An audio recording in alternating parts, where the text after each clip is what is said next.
This show is brought to you by SalCal Real Estate Connections.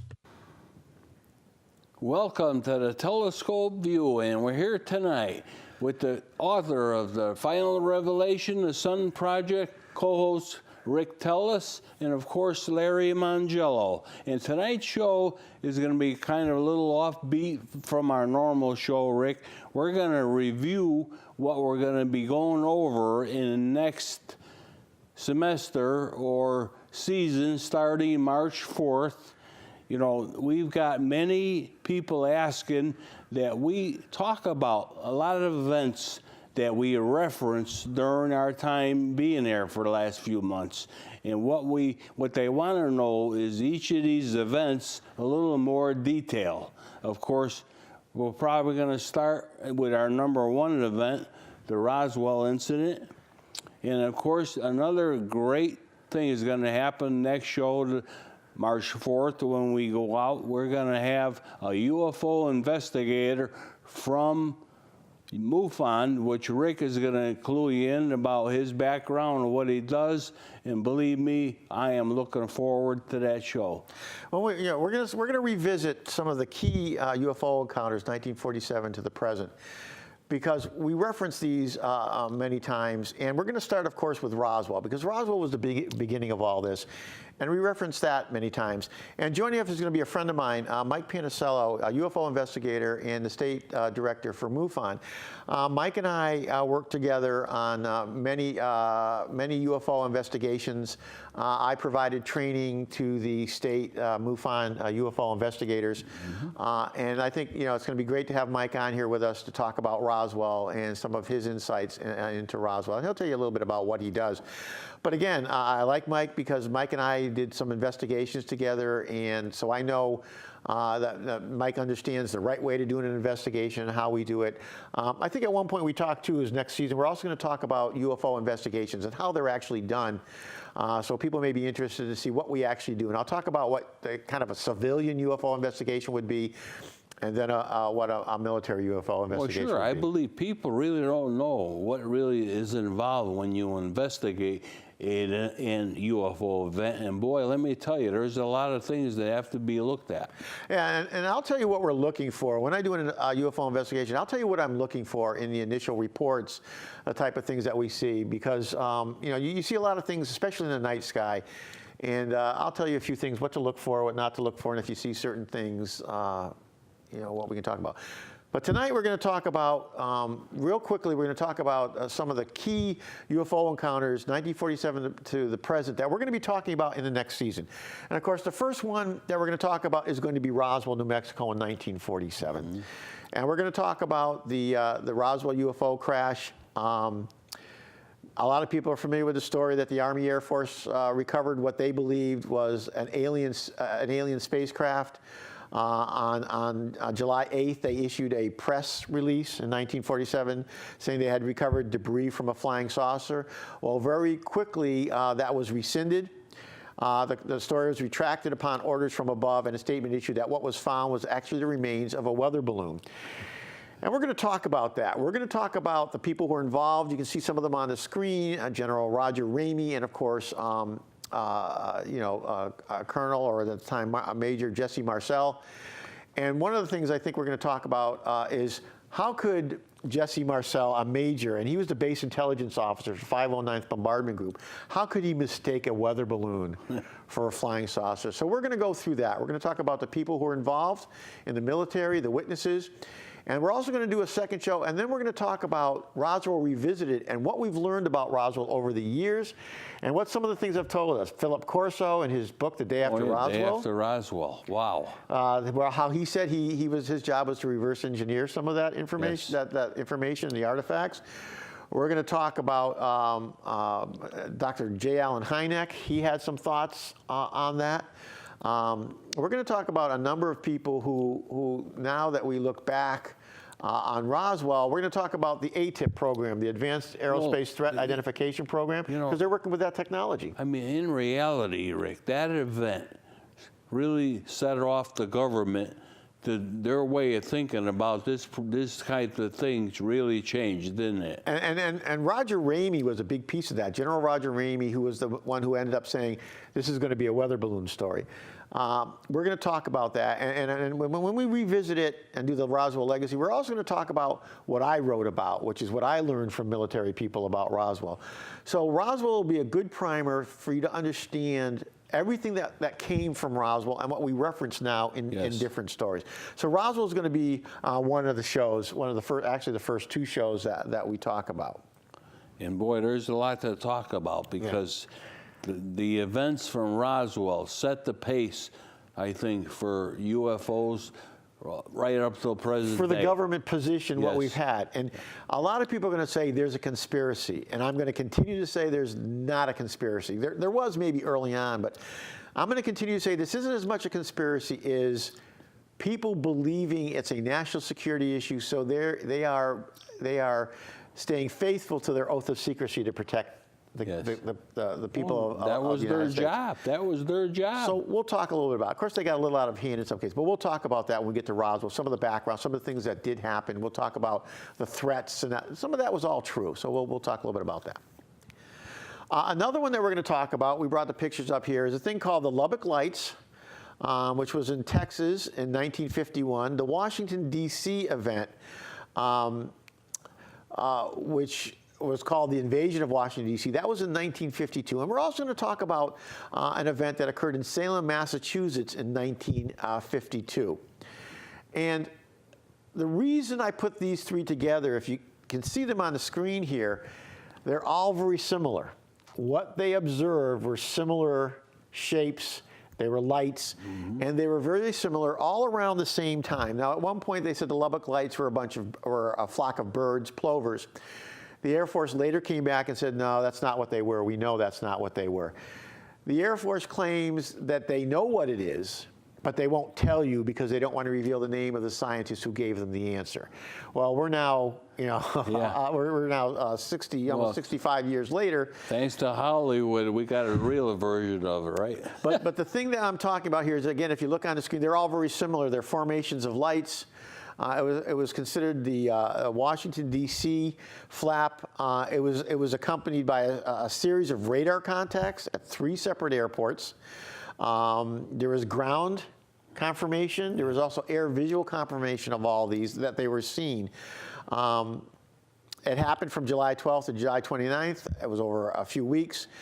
And this really shook them up in Washington. Now, it was interesting that one of the people brought in to address the Washington, what we call the Washington, D.C. flap, was a man by the name of General Roger Ramey. Oh boy, where did we hear that name? Where did we hear that name? He was the Roswell. He was the general who decided that Roswell would be considered a weather balloon. And I can bring in the documents, and I can bring in the magazine where it was written up. I think it was a Look magazine. He was identified as the government's UFO expert. Now, if UFOs didn't exist, as they said, then how could he be the UFO expert? And in 1952, in Salem, Massachusetts, a Coast Guard photographer took photographs of 4 elliptical blobs, which you can kind of see here, down in here, out the window of his laboratory at Coast Guard Air Station Salem in Massachusetts. And he basically said, and his superior said, we can't honestly say we saw aircraft. We don't know what we saw.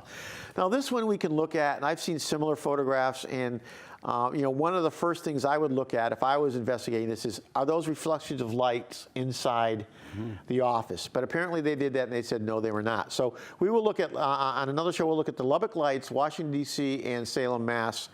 For those people who may have seen the TV show Project Blue Book, and they talked about the Lubbock Lights.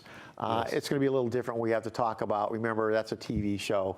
It didn't happen exactly the way it was. Hollywood version is always a little different. And the interesting thing is the Lubbock Lights actually occurred prior to Project Blue Book, which started in March of 1952. The Lubbock Lights occurred in August of 1951. But today I know the Air Force just pushes it all together. So that's another one that we're going to talk about. And the interesting thing is Salem is close to home, so it's going to be fun to talk about that one. Absolutely. Next one. You want to do this one? You want me to do this one? Incident at Exeter, New Hampshire. Oh, yeah. 1964, this is one of my favorites. I learned through classified channels that the Air Force considered this to be a real event. In September of 1965, this happened. Norman Muscarello, 2 police officers, and a bunch of other witnesses observed lights in the sky in Exeter, New Hampshire. Cars stalled and restarted themselves. Farm animals became agitated. The Exeter incident remains unexplained by the United States Air Force. Yes, I remember them talking about a refueling plane. They thought it was the boom. There was a number of groups that came out and says, we've got the answer, we've solved this. In New Hampshire, were stationed a bunch of refueling aircraft. Yes. And they would regularly do exercises. But on this particular weekend, there was an exercise going on called Operation Big Blast. And because there were going to be a lot of planes in the sky, the tankers, first of all, were grounded for that weekend. So they weren't in the sky. And we're going to go through all this. The other thing is they said that this was a refueling boom from a tanker. And if you've ever seen a refueling boom, it sticks down from an airplane. And it does have lights on them, but the lights that the police officers and the witness described were a different color. The other thing is they were talking about the directions that the lights were blinking. 1, 2, 3, 4, 5, 1, 2, 5, 4, 3, 2, 1. Yes, the sequence, yep. If this was a refueling tanker, then the plane had to be flying backwards, because the witnesses indicated that the lower end of the lights always preceded the upper end, which means on a refueling tanker, the plane would have to be... Would have to be going backward. The interesting thing about the whole refueling boom and the tanker thing, the Air Force dismissed this back in 1965, so that's not true. But this happened in Exeter, New Hampshire, and they have a little festival every year around that's right. Labor Day. Yep. And I've been to it a number of times. It's fun to go to. I'm not sure yet if they're going to be doing it this year. I've been trying to look that up. We'll know by the show if we're going to do that. So that's another one that we're going to be talking about, is the incident at Exeter. Yeah, and the actual people were policemen, right? There were 2 policemen. Yeah. There was a number of people that were involved in this. It's really a fascinating story. And we're gonna talk a little bit more in depth about that. We covered that once, but we'll go a little bit more in depth on that one because people had questions about it. The next one is one of your favorites. Oh boy, the missile bases. We did talk about this. U.S. nuclear missile base incursions. These occurred in 1967, and there was also a missile test that was interfered with in 1964. I have the pictures up here. We have the Malmstrom Air Force Base, Montana, 1967. And we have Bob Salas here, who was a colonel. He was in charge of this. But in 1967 at Malmstrom, Lieutenant Colonel Salas stated that 20 nuclear Minuteman missiles went offline in their silos when guards reported a glowing object hovering over the base. Now, there's more to this. They tried to reconnect with the missiles. They could not do it. Subsequent to this, they had all the equipment checked. There was nothing wrong with it. So these missiles went offline. And the minute the glowing object left the area, the missiles came back online. And they found nothing wrong with the equipment. Right. I mean, that is just unbelievable. And for all those people out there who are going to start saying conspiracy theory, and I hate that term now, that's just something we want to say. We don't want anybody to believe anything. Yeah. There are official U.S. Air Force reports. You can even look up some of them, not only from the base people, but from NORAD regarding this event. In 1967, we had a similar event that occurred in the Minot Air Force Base in North Dakota. And what you're seeing over here is this is what the missile silo looks like. And this thing up here is actually the door to it, and it weighs several tons. In this particular situation, the door actually opened. And they don't know how the door opened. They did not have control over the door. Air Defense Command tracked an identified target descending over that Minuteman missile silo. It was the 91st Strategic Missile Wing at the Air Force Base. Base security teams went to see what was happening at the silo, and they saw a disc-shaped craft with bright lights about 500 feet over the silo. So we're going to talk a little bit more about that. Again, there are official United States Air Force reports for all of this, so that you can see that. And the last one we're going to talk about is called the Mansman Missile Test in 1964 in Big Sur, California. We were doing a missile test in the Western Missile Test Range. And they were testing Atlas ICBMs, Intercontinental Ballistic Missile. Well, what happened in this particular case is they were filming this. And the missile went up, and of course the guys filming it, they weren't paying attention. They had their cameras, it was all radar controlled, and they let it go. Well, when they developed the film, the captain who was in charge of the photographic crew was called into his commander's office. And long story short, the commander was very upset and said, "What was going on here? Were you guys fooling around? What's the story here?" And the guy who was in charge of the photographic team, the Air Force officer, he goes, "What are you talking about? We thought we did a great job." He goes, "Let me show you this." When he showed them the film, all of a sudden, as the rocket, as the warhead, the nose cone got up into the air, all of a sudden, a bright light came. Some say it was metallic, some say it was glowing, and it orbited the nose cone. While it was going. While it was flying at about 18,000 miles an hour, okay? What was this thing? They thought it was a joke.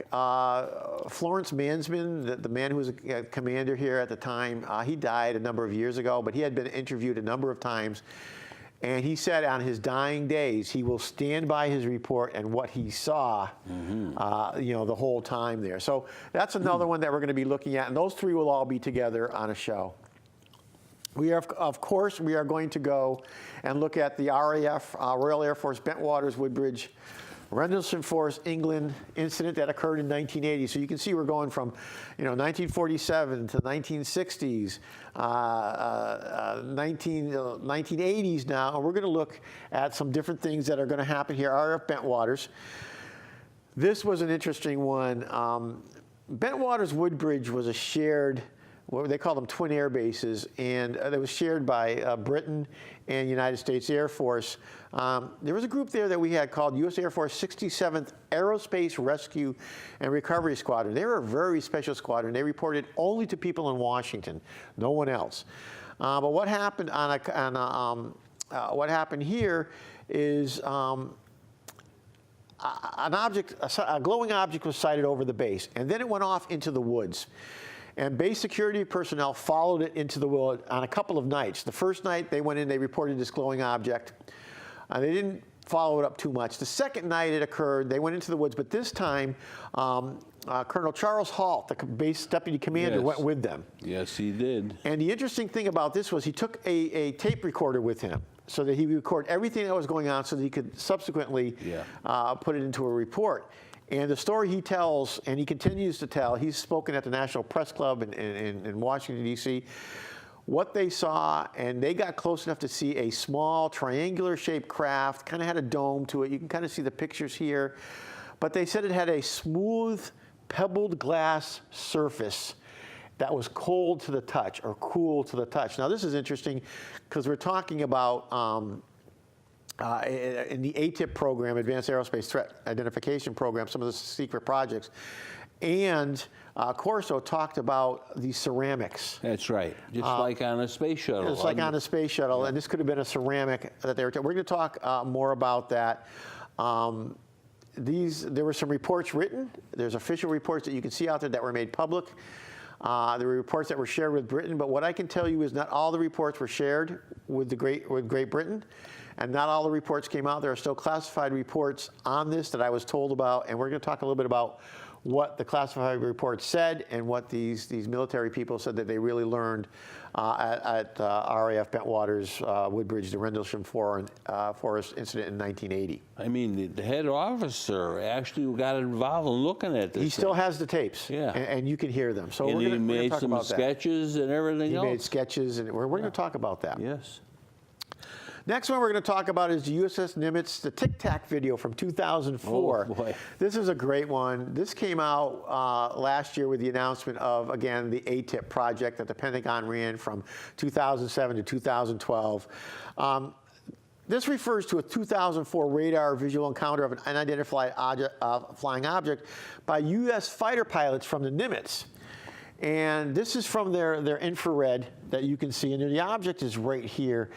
And they were pretty thrilled with these objects, and there was more than one, and they called it the Tic Tac. And these guys got excited about the speed that these objects were traveling. When you listen to the tape of them talking, they were jumping out of their pants. Right. They've never seen nothing like it in their life. And you don't usually get this from fighter pilots. If anybody has ever worked with any type of fighter pilot, being Air Force or Navy, these guys are calm and cool and collected. Even when things, you know, they call them golf balls, are flying at them, and they know, you know, that they're rockets coming dead at them, and they remain calm and they go through their checklist. They do their thing. They handle the plane the way they've been trained. These guys are pretty excited about it. So we're going to talk about that one as well. I think people are going to find that. We're going to have more information about that, but I think people are going to be really excited to hear about that. You know, these are Navy fighter pilots. The good thing about that is we're talking about some of our newest equipment too. Yeah. I mean, an F-18 fighter is really, let me tell you. And they're going to show up again. Oh, absolutely. The other one we're going to talk about is the Chicago O'Hare incident in 2006. Airport employees, pilots, and then the FAA got involved, saw this shape hovering over one of the gates.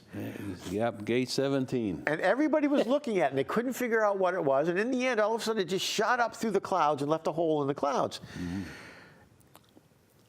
The airline employees were told not to talk about it. They then told people this never happened. Well, the problem was the FAA investigated it, so now they had to come back and say, well, it did happen because the FAA investigated it. There was a guy by the name of Robert Callahan, I believe his name was Robert Callahan, for the FAA. He saw the visual tracks on some of this, so he has a lot to say about it. They claim there was no such object there. At the same time, though, planes were held in the pattern. They could not land because of the object over it. So we're going to talk a little bit about Chicago O'Hare, which was another really good one. And then again, every year there's thousands of UFO reports. And out of them, you might find one that's really compelling. This was one of them. I so mean, we're going to talk when a little you about look that. at airspace over an airport, this is sacred airspace. This is restricted airspace. You don't fool around in that area. Yeah. So we will talk a little bit more about that one as well. And there may be, you know, Japan Airlines, there's a good one about them flying across Alaska. That's a very good one. I didn't put that in here, but we may end up talking about that one as well. And then the last one, at least I have on this list, is from 2015, so we're pretty current.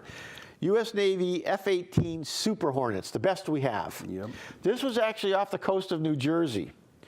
And they call this the Go Fast video, because what they were looking at is an object traveling over just above the water off the coast of New Jersey. This was released to the public through a Freedom of Information Act request. So this was not something that the Navy just stuck out there or the Pentagon just out there. Fast-moving object was passing below the fighter, and the aircrew was just, again, amazed at what they were seeing here. They couldn't believe what they saw. Yep. We even know the type of radar that they used at the speed it was traveling. They said a human couldn't even probably withstand that G-force. They believe that a human being could not withstand the G-forces that they were seeing here or in the Tic Tac videos in 2004. Is it possible this could have been some type of super secret drone? Yes, that's very possible. But we'll talk about it. Maybe I'll have more information as we go on. I keep reaching out to some of the guys I worked with, and some of them are saying, yeah, we'll tell you about that. And some will say, you know, we don't want to get into some of that. I know there's other cases people have heard about, but what I'm focusing on here is the ones that I know are the realest of the real, that even the military considered to be real situations as to what's going on here. So that'll be another one that we will be talking about. And again, you see, you know, some video from the gun camera. And this is, you know, this is not a TIE fighter from Star Wars. The object is in between the targeting reticles here. So it's just this dot here. And we're going to be talking a little bit about that. All right. You know, when the time comes, Rick, we'll give them, they could go on themselves online, actually see the video and listen. You can see the videos to what goes on. I can probably bring the video and put it here, and we can put it up as well. So that's going to be interesting to do, and it's going to be a lot of fun. Yeah, next season we're going to be covering a lot of different things, and of course, we also are going to get into what you have to do when you do a UFO investigation, like MUFON, what their criteria is, and that is very interesting. Right, we'll talk about investigation, and I think, you know, I'm going to get Larry to talk about the church and UFOs. What does the church know about UFOs or the whole extraterrestrial phenomenon? And again, I know people look at this and some of them just find this incredibly hard to believe, and I understand that. A lot of people just aren't there yet. We've been taught for too long this can exist. But with the recent announcements from NASA and a bunch of other groups that now this is part of their mission to find extraterrestrial life, not just SETI, search for extraterrestrial life, but NASA now is including it in every They're mission. embracing the They thought really are now. embracing it. Yeah, when they start talking about teaching teachers, now we got something. Plus, we found life all throughout our solar system, Saturn, the rings of Saturn, and Neptune, some of the moons, even Jupiter. This is becoming very real very quickly. Yeah, so all I can tell you is just stay tuned in. March 4th will be our opening season again, and believe me, it's going to be a special show. So our contract got renewed, huh? We got renewed. The crazy guys are coming back. Crazy guys are coming. And always remember, email us at theviewshow@aol.com. We really want to hear from you, and we want to know if you would like to know other information that we could get for you. Thank you for watching the show tonight. And Rick, as usual, you're right on your game. I hope so. Thank you.